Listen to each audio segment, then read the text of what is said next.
ప్రియమైన వాళ్ళారా, ప్రభు యేసుక్రీస్తు నామములో ఈ ఉదయకాల సమయాన మీ అందరికీ నా హృదయపూర్వక వందనాలు తెలుపుకుంటున్నాను. ఈ రోజంతా కూడా మీ చేయబడిన విషయాల్లో దేవుని హస్తము మీకు తోడై ఉండి మీకు జయాన్ని కలుగుజేయునుగాక. యేసుక్రీస్తు యొక్క పుట్టుకతో సంబంధించినటువంటి మనుషులు అనేటువంటి అంశం మీద మనము యేసు యొక్క పుట్టుక గురించినటువంటి మనుషుల గురించి మనం ధ్యానిస్తూ వస్తున్నామండి. సంబంధించిన మనుషుల గురించి మనం ధ్యానిస్తూ వస్తున్నాం. ఈరోజు కూడా యేసయ్య పుట్టుకతో సంబంధించినటువంటి చాలా ప్రాముఖ్యమైనటువంటి వ్యక్తి గురించి మనం ధ్యానించబోతున్నామండి. ఆ వ్యక్తి ఎవరంటే బాప్తిసమిచ్చి యోహాను యొక్క తల్లి అయినటువంటి ఎలిజబెత్. ప్రియమైన దేవుని బిడ్డలారా, ఈ యొక్క ఎలిజబెత్ ప్రియులరా బాప్తిసమిచ్చి యోహాను యొక్క లోకానికి ఇచ్చింది. ఆ యోహాను యేసుక్రీస్తును ఈ యొక్క లోకానికి పరిచయం చేశారు. కాబట్టి ఈమె కూడా ఒక విధంలో చూస్తే యేసయ్య పుట్టుకతో సంబంధించినటువంటి ఒక వ్యక్తి అండి. ప్రియులారా, యొక్క ఎలిజబెత్ గురించి పరిశుద్ధ గ్రంథము ఎలా ఈమె పరిచయం చేస్తుంది? ప్రియులారా, లూకా సువార్త 1వ అధ్యాయంలో 6-7 వచనాల్లో మనము జకర్యా గురించి, ఆయన భార్య అయినటువంటి ఎలిజబెత్ గురించి మనం చదువుతున్నామండి. వీరిద్దరు కూడా దేవుని యొక్క ఆజ్ఞలను గైకొని, ఆయన కట్టడలను గైకొని, ఆయనకు ముందుగా ప్రియులరా నిరపరాధులుగా ఉన్నారు, వారు ఏ నేరము చేయని వారుగా ఉన్నారు అనేటువంటి సాక్ష్యాన్ని మనము ఈ యొక్క ఎలిజబెత్ గురించి, ఆయన భర్త గురించి మనం చదువుతాం.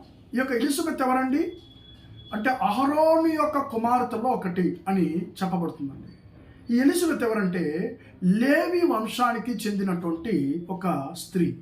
ఈ లేవి వంశస్థులు ఏం చేస్తారు?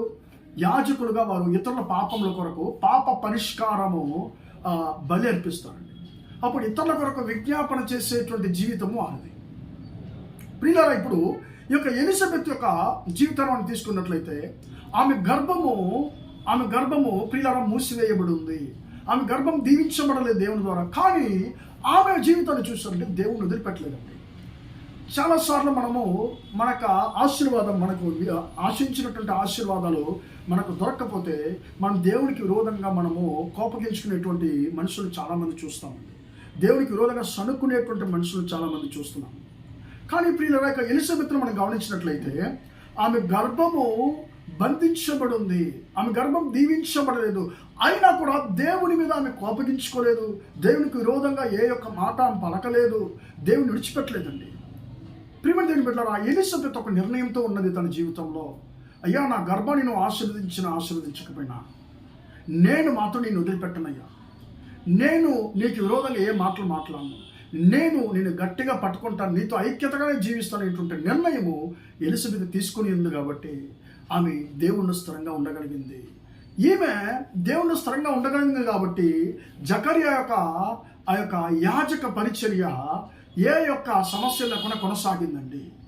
ఈ రోజుల్లో ప్రియులరా, భార్యాభర్తలు తమ గర్భఫలము అంటే దీవించబడిన వెంటనే వారి జీవితంలో వచ్చేటువంటి కొన్ని సమస్యల వల్ల దేవునికి వ్యతిరేకంగా వారు సనుక్కుంటారు.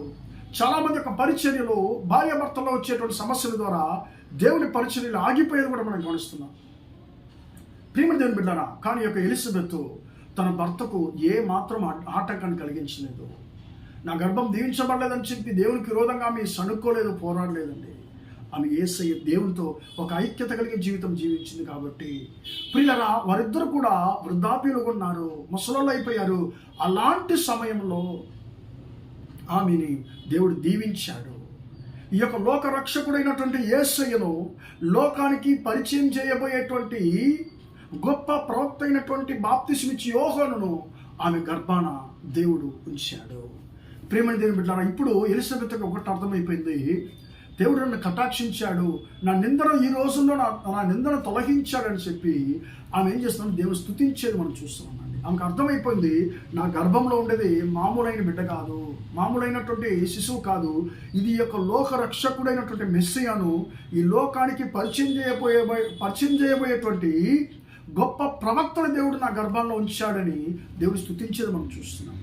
ప్రేమ దేవుని బిడ్డలారా, ఈ యొక్క ఎలిజబెత్ ద్వారా మనం నేర్చుకునేటువంటి పాఠం ఏంటండి?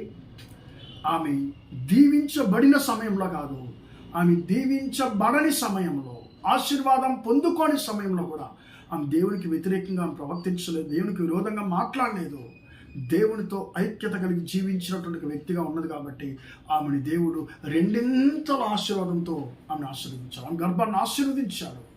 ఒక శ్రేష్టమైనటువంటి శిశువును ఆమె గర్భంలో దేవుడు ఇచ్చాడు. కాబట్టి ప్రియులరా, ఈ ఎలిజబెత్తో మనం ఏం నేర్చుకుంటున్నాము? మనం దేవునితో మనము ఐక్యత కలిగి జీవించేటువంటి జీవితము, దేవునికి విరోధంగా సనుక్కున్నటువంటి జీవితము మన జీవితంలో ఉన్నట్లయితే మనల్ని కూడా దేవుడు రెండింతలుగా ఆశీర్వదించేటువంటి దేవుడిగా ఉంటున్నాడు అనేటువంటి దాన్ని మనం నేర్చుకుంటున్నాము. దేవుని చిత్తమైతే రేపు ఎలిజబెత్ యొక్క ప్రవచనాల గురించి మనం ధ్యానించుకుందామండి. ప్రార్థిద్దాం. ప్రేమగల మా తండ్రి, దయగల దేవా, ఇంతవరకు ఈ మాటలు విన్న తండ్రి, మీ బిడ్డలు మీరు దీవించండి, ఆశీర్వదించండి. తండ్రి, ఎలిజబెత్ నీకు విరోధముగా ఏ యొక్క మాట నా పలకలేదు. తన యొక్క గర్భము బంధించబడినప్పుడు కూడా, మూసివేయబడినప్పుడు కూడా ఆమె నీకు విరోధంగా ఏ యొక్క మాట తండ్రి పలకలేదని మేము ధ్యానించుకున్నాము. ఆమె అలాగ తండ్రి నీకు విరోధంగా ప్రవర్తించలేదు కాబట్టి ఆమె యొక్క గర్భాన్ని తండ్రి నువ్వు దీవించావు. ఈ యొక్క లోక రక్షకుని లోకానికి పరిచయం చేయబోయేటువంటి గొప్ప ప్రవక్తను ఆమె గర్భాన్ని ఇచ్చావు తండ్రి. అలానే మేము కూడా మా పరిస్థితులు, కఠినమైన పరిస్థితులు నీకు విరోధంగా తను సనుక్కోకుండా ఉండడానికి నీ ద్వారా రెండింతలుగా దీవించబడిన కృపదైత్యం ఈ యొక్క వాక్యాన్ని విన్న ప్రతి ఒక్కరి జీవితంలో తండ్రి రెండింతల ఆశీర్వాదం కలుగజేయమని యేసు నామములో ప్రార్థించి వేడుకొంచున్నాను తండ్రి. ఆమేన్, ఆమేన్. ప్రియమైన వాళ్ళారా, దేవుడు మిమ్మల్ని దీవించి ఆశీర్వదించును గాక. Praise the lord.